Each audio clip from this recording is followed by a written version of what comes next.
পিতা, আপনি যে স্বপ্নে আদিষ্ট হয়েছেন, আপনি স্বপ্নে যেটা দেখেছেন ওটাই আপনি করেন। সুবহানাল্লাহ বলেন, ওটাই বাস্তবায়ন করেন।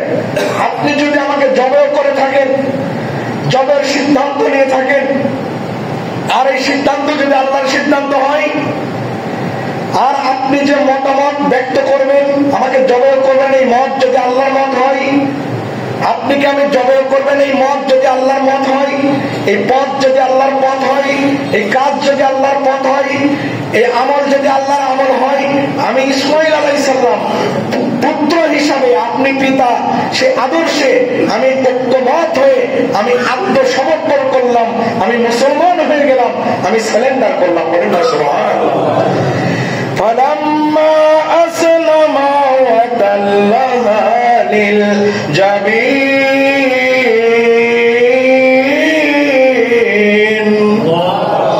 ফালাম্মা, অতঃপর, আসলামা ওয়া তাল্লাহা লিল জাবিন, এটা তাসনিয়ার সিগা, দ্বিবচন, অর্থাৎ দুইজনেই আত্মসমর্পণ করলেন কার কাছে? প্রিয় বন্ধুগণ আমার, সর্বোপরি মুসলমান কেরাম, আজকে কান খাড়া করে শুনেন আর নিজের বিবেকের সাথে আমার কোরবানি আপনার কোরবানি একটু মিলান। যে ইসমাঈল আলাইহিস সালাম ছোট মানুষ, যে ইব্রাহিম আলাইহিস সালাম তার সন্তানকে রেখে এসেছিলেন, তার স্ত্রী কোনো বাধা দেয় নাই, বরং সন্তুষ্ট চিত্তে মেনে নিয়েছিলেন। ইসমাঈল আলাইহিস সালাম ছোট মানুষ, বললেন যদি এটা আল্লাহর পথ হয়, যদি এটা আল্লাহর মত হয়, যদি এটা আল্লাহর মর্জি হয়, সেই পথ, সেই মত, সেই এটাই আমার মর্জি, আমার নতুন কোনো আমার ইচ্ছা নাই, আল্লাহর ইচ্ছাটাই আমার ইচ্ছা। আজকে আমরা কোরবানি কেনা থেকে জবে করা পর্যন্ত আল্লাহ সুবহানাহু ওয়া তাআলা আমাদেরকে কি নির্দেশনা দিলেন, কেনা থেকে জবে করা পর্যন্ত যে নির্দেশনা দিলেন, এই নির্দেশনার আলোকে যদি আমরা গোশত খাওয়ার নিয়ত করি, তাহলে কি আল্লাহর পথে আমাদের পথ হলো? কথা বলে না। যদি আমরা গোশত খাওয়ার নিয়ত করি, আল্লাহর আদর্শ, আল্লাহর পথ, আল্লাহর মত, আল্লাহর মর্জি, এটা কি আমাদের হলো? হলো না। কাজেই আমাদের কোরবানি কেনা থেকে শুরু করে নিয়ে জবে পর্যন্ত যতগুলা মত এবং পথ, সবগুলাই আমাদের অনুসরণ করাই হলো কোরবানি। এবারে আসুন, কোরবানির আমাদের কি কি খাওয়া হারাম। কোরবানির মধ্যে আমাদের কোরবানির যে গোশত জবে করার পর যে রক্ত প্রবাহিত হবে, এই রক্তটা খাওয়া হলো আমাদের হারাম।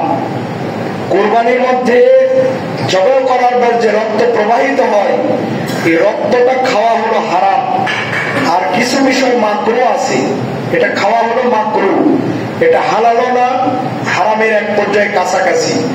এসব যেটা আমাদের নির্দেশনা আছে, যেটা মাকরুহ, এটার থেকে আমরা এড়িয়ে চলবো। সকলে বলেন ইনশাআল্লাহ।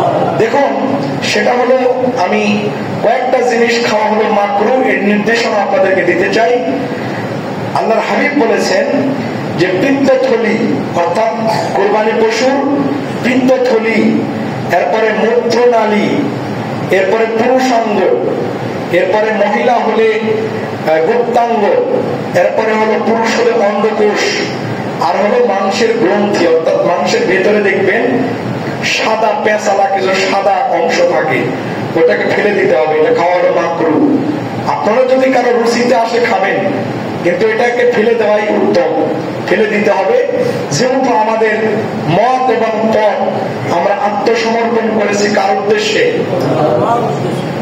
আমাদের একটা কথা মনে রাখবেন, আজ যারা হাজিরা আছে, ইব্রাহিম আলাইহিস সালাম যে সাফা মারওয়া করার, হাজিরা আলাইহিস সালাম যে মহিলা সাফা মারওয়ার যে দৌড়াদৌড়ি, এটা সুন্নাত, আমাদের হাজিরার সুন্নাত। মহিলাদের মর্যাদা ইসলামের সব থেকে, অন্যান্য ধর্মের চাইতে সব থেকে বেশি আছে। সুবহানাল্লাহ বলবেন না? ইসলাম দিয়েছে নারীর মর্যাদা। আজকে কোটি কোটি লক্ষ লক্ষ হাজি যারা আছেন, সাফা মারওয়া দৌড়াদৌড়ি করে, এটা হলো আমার মা হাজেরা আলাইহিস সালাতু ওয়াস সালামের সুন্নাহ। বলেন না সুবহানাল্লাহ? কাজেই ইসলামে যেমন নারীর মর্যাদা দিয়েছে, এরপরে আমরা উম্মত হিসাবে সেই মত এবং পথ আদর্শকে যদি উম্মত হিসাবে আমাদের করণীয়কে যদি আমরা সম্পৃক্ত করি, এই সমাজে যদি আমাদের নিজের জীবনকে পরিচালিত করতে পারি, উম্মত হিসাবে শুধু নাম যদি লেখাতে পারি, তাহলে আমাদের কিয়ামতের দিন মুসিবতের সময় সব থেকে বড় জান্নাতুল ফেরদাউসে আমাদের দান করবেন। জয় বলে তোকে। এই প্রসঙ্গে আমি একটা বিষয় হাদিস বয়ান করে আপনাদেরকে আবার আলোচনায় ফিরে যেতে চাই। মনে রাখবেন, হযরত আয়েশা রাদিয়াল্লাহু তাআলা আনহা নবীজি একদিন মুস্কি মুস্কি হাসতেছেন।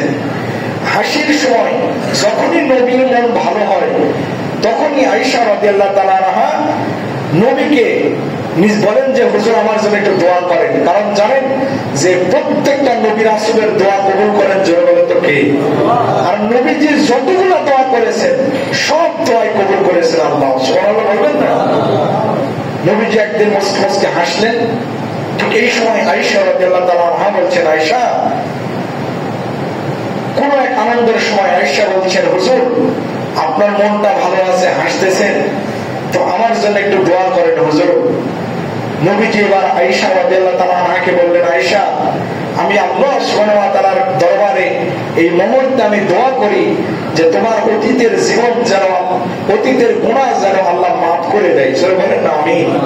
আয়েশা, তুমি ভবিষ্যৎ যতদিন বেঁচে থাকবা, তোমার দ্বারা যদি কোনো গুনাহ না হোক, আর যদি হয়ে থাকে ভবিষ্যতের গুনাহ যেন তোমাকে মাফ করে দেয়, তোমার সামনের গুনাহ যেন মাফ করে দেয়, তোমার পেছনের গুনাহ যেন মাফ করে দেয়। এবারে আয়েশা রাদিয়াল্লাহু তাআলা আনহা অনেক আনন্দ, নবীজির হাঁটুর সাথে, নবীজির এই কি বলে যে রানের সাথে তার কাঁধটা লাগিয়ে দিলেন। দেওয়ার পরে নবীজিকে এবার বললেন, হুজুর আমি যে এই গুনাহ করা, এই আপনি যে দোয়া করাতে এত পরিমাণ খুশি হয়েছি, আপনি আরেকটা বিষয় আমি আপনার কাছে জানতে চাই, আমার জন্য তো আপনি দোয়া করলেন, আপনার উম্মতের জন্য কি করলেন? নবীজি আমার বললেন, আয়েশা, তোমার জন্য আনন্দের সময় যেমন আমি দোয়া করলাম, তোমার অতীতের জীবন গুনাহ যদি মাফ করে দেন, জোরে বলেন তোকে, অতীতের গুনাহ যেমন আল্লাহ মাফ করে দেন, আল্লাহ যেন তোমার সামনের গুনাহ মাফ করে দেন, আল্লাহ যেন তোমার পেছনের গুনাহ মাফ করে দেন, তোমার জানা গুনাহ মাফ করে দেন, অজানা গুনাহ মাফ করে দেন। আমি এই মুহূর্তে এই দোয়াটা সকল নামাজের পর, সালাম ফিরানোর পর, কিয়ামত পর্যন্ত যত উম্মত আসবে সব উম্মতের জন্য আমি দোয়া করে থাকি। সুবহানাল্লাহ বলেন। তার মানে নবীজি দোয়া করে গেছে যে আমার আপনার সামনের গুনাহ মাফ, পেছনের গুনাহ মাফ, অতীতের গুনাহ মাফ, ভবিষ্যতের গুনাহ মাফ। যদি আমরা উম্মত হয়ে থাকি তাহলে আমাদের সমস্ত গুনাহ মাফ করে দিয়েছেন। জোরে বলেন তো কে? কাজে আসুন, আজকে এই ঈদকে সামনে রেখে আমরা কিছু কথা আপনাদেরকে বলে আমরা আজকে আলোচনা শেষ করতে চাই। সে বিষয়টা হলো, আমরা ঈদের সময় কিছু নির্দেশনা আছে। আরাফার ময়দানে লক্ষ লক্ষ হাজি জোহর থেকে মাগরিব পর্যন্ত একদম হাত তুলে দোয়া করাটা ওয়াজিব করে দিয়েছেন সকল হাজিদের জন্য। এবং নির্দিষ্ট কিছু জায়গা আছে, ওই জায়গায় যে দোয়া কবুল করুক, যে দোয়া হাজি করুক না কেন, সেই দোয়াটা কবুল করেন। জোরে বলেন তো কে? ওই জায়গাতে আমাদের আজকে এই কেন্দ্রীয় মসজিদের আশেপাশে যারা মুসল্লিরা এসেছি, তাদেরকে সকলকে আল্লাহ ওই জায়গায় আপনি কবুল করুন। জোরে বলেন। আরাফার দিন অনেক হাজিরা দেখবেন টিভিতে আজকাল হজ লাইভ দেখানো হয়, মসজিদের নামিরা যেটা আছে, যেখানে দোয়া কবুল হয় সেই জায়গা কিন্তু মসজিদের নামিরা বাদে, মসজিদের নামিরার আশপাশে জায়গাগুলো দোয়া কবুল হয়। কারণ কি জানেন? আল্লাহর নবী জানেন যে যারা হাজিরা একটু বড় লোক, তারা আগে গিয়ে মসজিদের নামিরার এসিতে ঢুকে যাবে, আর বের হবে না। যারা গরিব মানুষ বা যারা বয়োজ্যেষ্ঠ মানুষ, যারা শক্তি কম, তারা হয়তো চান্স পাবে না। এই জন্য নামিরেরা ওই জায়গার অংশ না। সুবহানাল্লাহ বলেন। কাজে আসুন, আরাফার দিনে যদি দোয়া কবুল হয় তাহলে অতীতের 1 বছর এবং পরের বছর সমস্ত 2 বছরের গুনাহ মাফ করে দেন, জোরে বলেন তো কে? কিন্তু আমরা যারা যেতে পারি নাই, যারা আমরা